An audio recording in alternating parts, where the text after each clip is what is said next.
The untouchable True School Sports Empire proudly presents something the boxing games were missing. Hey, what's going on? It's your boy BT, and I got the man himself, the fighting pride of Oak Cliff, Texas. Pleasant Grove to be exact. Maurice Hooker, what's up, champ? How you doing? Hey, what's good, man? Thanks for having me.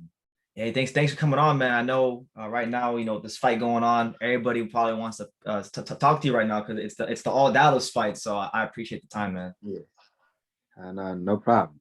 Yeah, man. But before we even get into the fight, I kind of wanted to take it back to like the beginning of like your boxing career. I know you come from Oak Cliff, and you started boxing out of the Oak Cliff Boxing Club. Is that correct? Yes, sir. Yes, sir. Yeah. What do you remember about your days at the Oak Cliff Boxing Club as an amateur? Man, I remember I started boxing because I was fighting a lot on the streets. My Okay. dad like me, you gotta stop fighting a lot. You beating everybody up on the streets. You know what? I'm taking somewhere for you to go get your butt beat. And I was like, all right, let's go. Took me to the boxing gym in Oak Cliff. Went in there, I got sparred, and I beat a couple guys up, and I just fell in love with it. Like, man, I can fight, and I get in trouble, not get home. I mean, it was like a big family there. Everybody was cool with everything, so it was a good gym. Yeah, man. It sounds like the kind of place you'd want to start boxing because I know like that was kind of the story for me. I mean, I started boxing later on in life as just to stay in shape, and like when I found out I could fight and punch someone in the face and not get in trouble for it, that was like the best thing Yeah, ever. yes, sir. Yeah, man. So like as far as like growing up at Oak Cliff, um how would you say that shape and molded you into the person you are today? Man, just Oak Cliff and Pleasant Grove, like part of the whole Dallas. I mean, it just made me the person who I am. I don't take no BS from nobody, and if I'm gonna do something, I'm gonna give it my all. If I play football, basketball, track, anything I was gonna do, I won't give it my all. And I always got people supporting me. This a big fight, and I'm happy to be here. Yeah, absolutely, man. And Vergil Ortiz, he's from, I believe, from Grand Prairie, Texas. And Yeah. I heard in other interviews, I heard Vergil say he's known you since the amateur days. So like, have you known Vergil since the amateur days? And if so, like, what are your memories of a young Vergil Ortiz? I mean, he was younger than me. He was like 10 years younger than me. I just remember his face and him just being around. I don't remember much.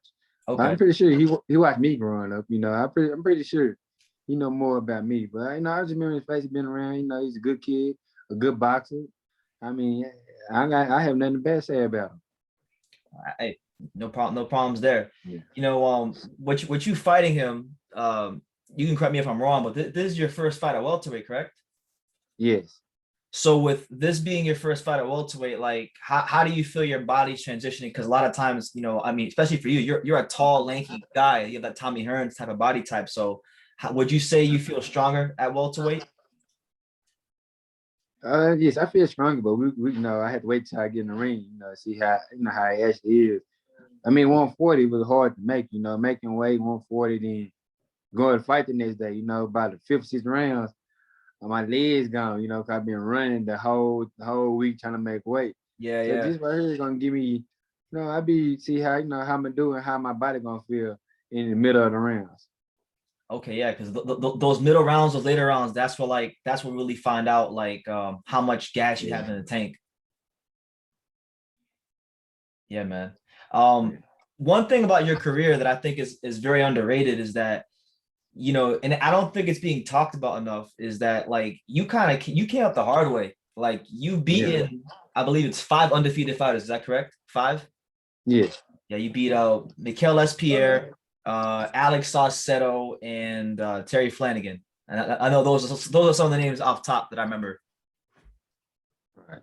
Yeah, yeah.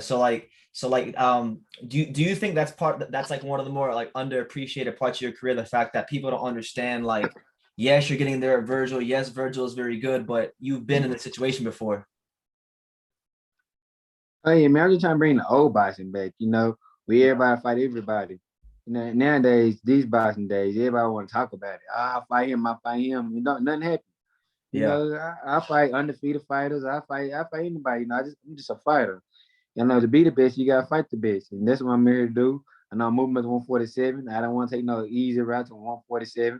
Vergil Ortiz next coming. Why not fight him? You know, why not see what I'm made of at 147? You know, I know I'm coming to fight. You know, I know he coming to fight. You know, we just gonna get it on middle of the ring. Yeah. And I respect that, man, because like, a lot of these guys are internet fighters. Yeah, And that's and it. some and sometimes I think fans say they want like a guy that's gonna put it all on the line and fight the best, but then when the guy Right, does that, he doesn't get the credit he should get. So I right. don't understand. Yeah, yeah. It's a lot of Twitter stuff going on. So I only get on. So there's a lot of Twitter beef and all that internet. I'm not even into that. You know, I only get on stuff like that. I think I have a Twitter account. I don't know, 'cause I don't run it, but you know, I this is just something I'm not into. Yeah, nah. Honestly, I don't blame you, man. If I didn't have a YouTube channel, I wouldn't be in the social media either. It can be very draining. Yes. Yeah, man. Oh, my favorite fight of yours was the fight against Alex Saucedo. I remember that Yeah. fight. That was your first title defense, and I remember top rank. If I'm not mistaken, they paid you like extra money because they were trying to make Alex Saucedo the next big thing, and you went to his backyard and you went to his Yeah. hometown, and you showed so much heart and determination in that fight. And I don't think it gets talked about enough. Right.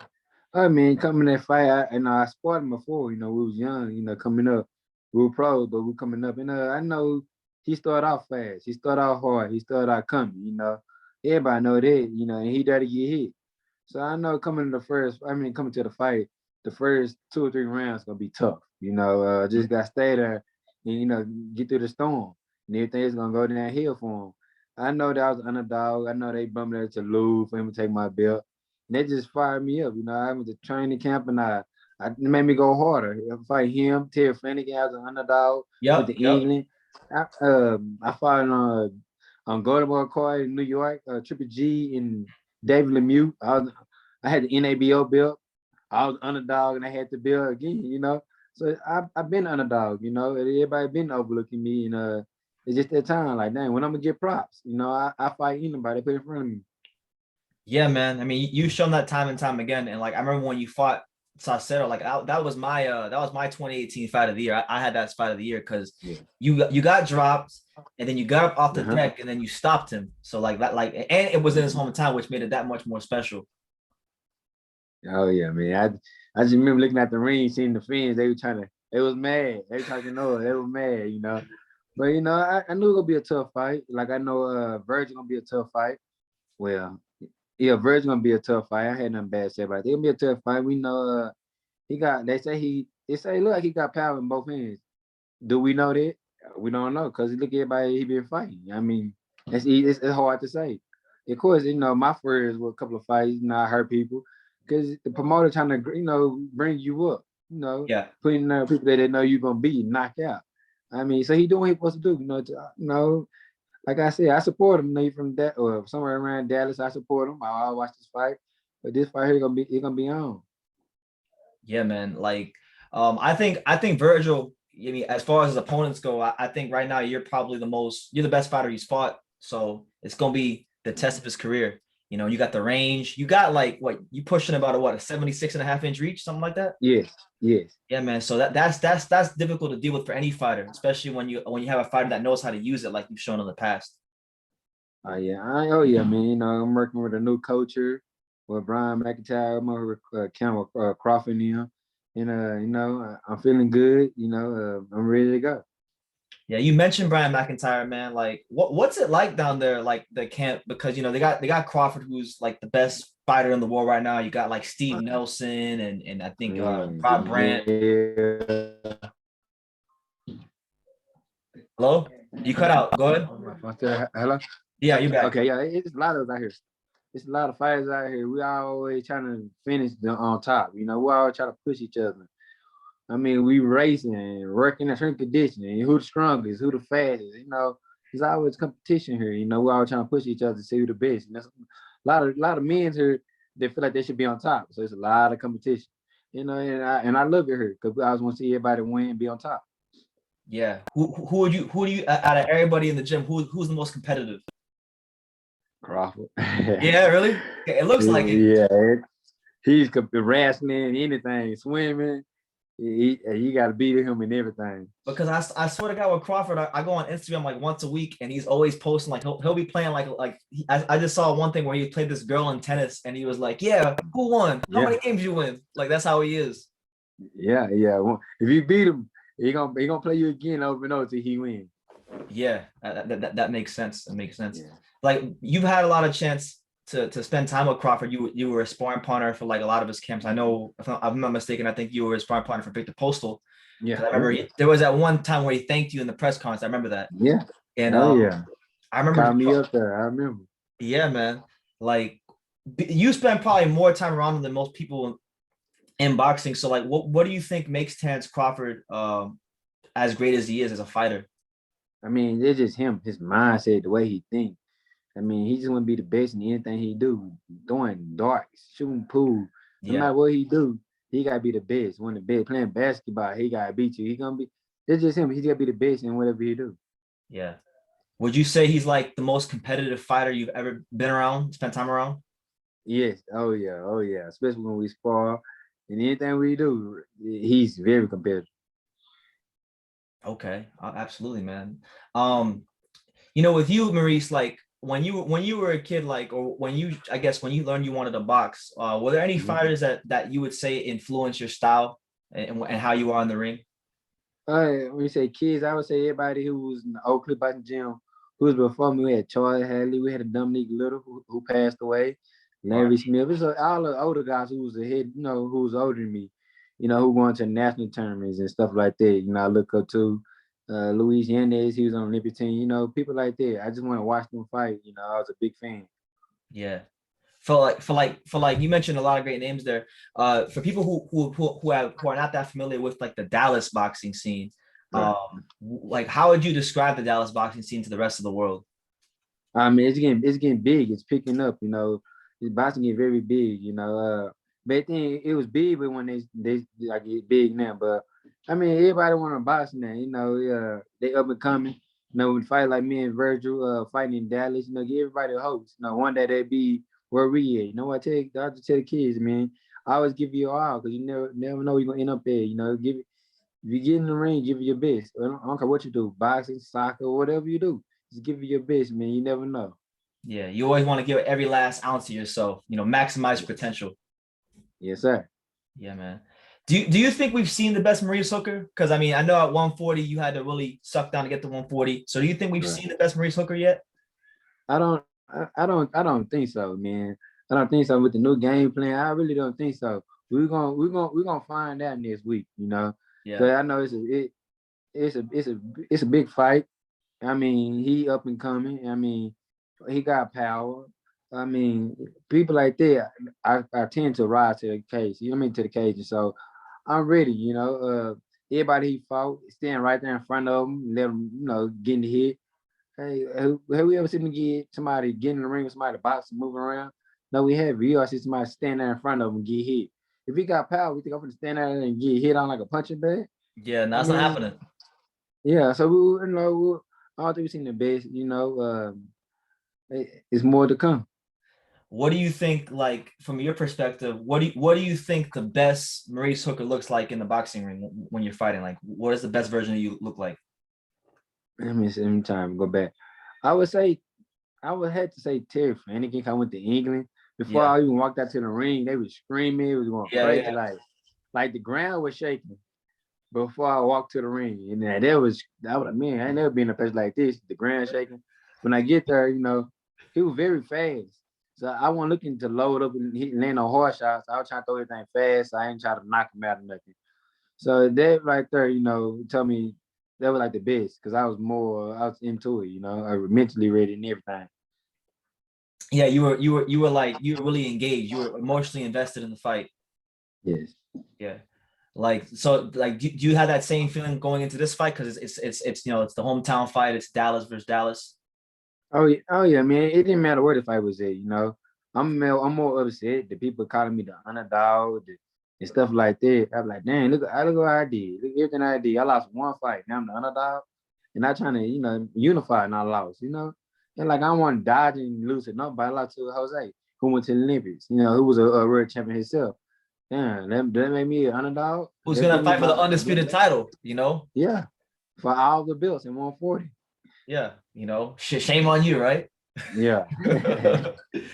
but but that's just that's the unfortunate nature of boxing. Like people will always write a fighter after a loss, and like for me, like going into this fight, like it's my objective view of the fight is like I'm not necessarily upset that people are making you the underdog. I'm more upset about the fact that they're talking about you as if you're not Maurice Hooker, if you're not, as Right. if you aren't a world champion, as if you haven't beaten 5 undefeated fighters, as if you don't have long range, you know? Right. Yeah, I No, mean, I got all the advantages for this fight. Hey, everybody forget, I got power too. yeah. I mean, I guess people forgetting it too. It almost makes you wonder sometimes, like, do people really watch boxing? I mean, I don't have any problem with Right. people saying that you're an underdog. It's the fact that they're talking about you like you're some sort of sparring partner. Like you're Right. just gonna show up and you're like, that makes no sense. Yeah, I've been hit before. Have Vergil been hit? Have he been wobbled? Have he been stunned? I mean, we don't know. Can he take a punch? We'll have Can to he take a see. body shot? Well, do we know that? Can he cut out the ring? Yeah, yeah. I mean, do we know that? We just seen him going there and bulldoze guys, beat him up, who stay in front of him and knock him out. But we just lost that we haven't seen about him. So we're gonna get some matches on fight night come the 20th, but that's for damn sure. I can't wait, man. I'm coming, and I know he coming, and it's gonna be a good fight. Absolutely, man. Maurice, aside from boxing, what would you say is something about yourself outside of the ring that you want people to know about you that they might not know? Man, I'm big on family. I have 8 kids. So I'm very big. So I You spend say all eight? my time with them. Yes, Man, 7 boys, you put in some one work. daughter. Yeah. So I'm very big on family. I really be with my kids. Really don't do too much. So I'm very big on family. I'm always trying to support other people. Trying to push. Way about follow their dreams. I Yeah, man. mean, they're just me. I'm very supportive and very big on family. I respect that, man. We need a lot. We need as many strong fathers and strong father figures as we can get in the world, because that's really the pillar of society. Yeah, I mean, a lot of people step away from the parents. I mean, look at the generation. It's going crazy. You know why? Because the parents. Yeah. I don't want my kids to follow the wrong footsteps or go down the wrong path. Nah, I don't have any kids of my own yet, but I'm sure when I do one day, I wouldn't want that either. Nobody wants that. Hello? Maurice, you cutting out on me, champ. Yeah. Okay. There you go. There you go. All right. You All right. like, Yeah, I was saying, did you hear what I said? no, I didn't hear. I was saying, like, I don't have any kids of my own, but I wouldn't want them to go down the wrong path either. Oh yeah, man. Because that mean you like if my kid go in the wrong path, that mean I fail as a father. Absolutely. So it's a good thing. It's a good thing that not only are you you had that in your mind to be a good father, but they get to see their father in the boxing ring. You're a symbol of strength to them. So I like Yeah. that kind of thing. Yeah, man. You mentioned Jose Ramirez, and he's gonna be fighting Josh Taylor. What do you think about that fight? Like, what's your overall take on that fight? That's a good fight. It's a lot of stuff we got to ask ourselves. Can Taylor handle the pressure? Mhm.